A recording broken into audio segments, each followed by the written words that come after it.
I think it's clear that the war on drugs has been a complete failure.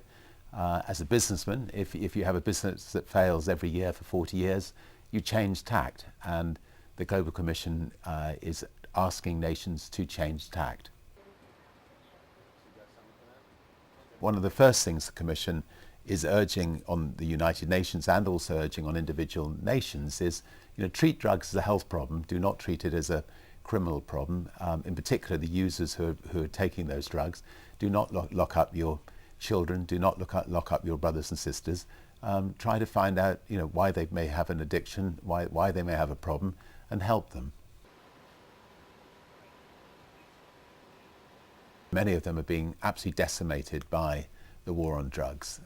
Literally, thousands of their citizens killed in the pursuit of trying to stop drugs reaching North America.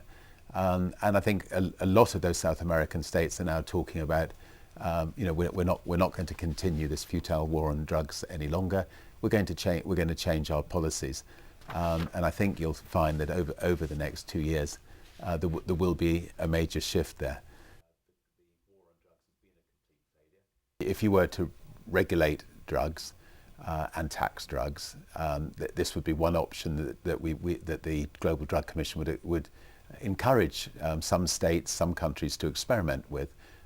That would take all that money out of the underworld and put it into government coffers, where it could be spent on health and education and helping people who actually have drink problems or have drug problems. These organisations have to change with the times, and also the rest of the UN system is finding out that the drugs issue is impacting on their objectives, development objectives, health and human rights. So there is a need for a much more coherent system-wide approach by UN agencies, led by the lead agencies in Vienna, but also involving New York to a much greater degree. You disappeared and I didn't know.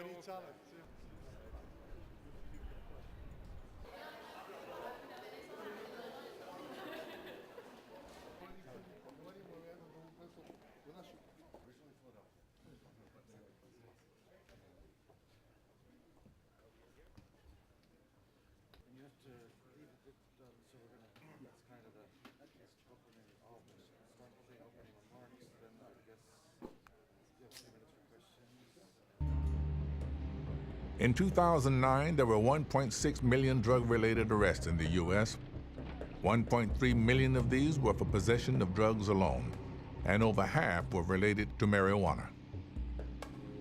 In 1970, there were about 330,000 prisoners in the U.S.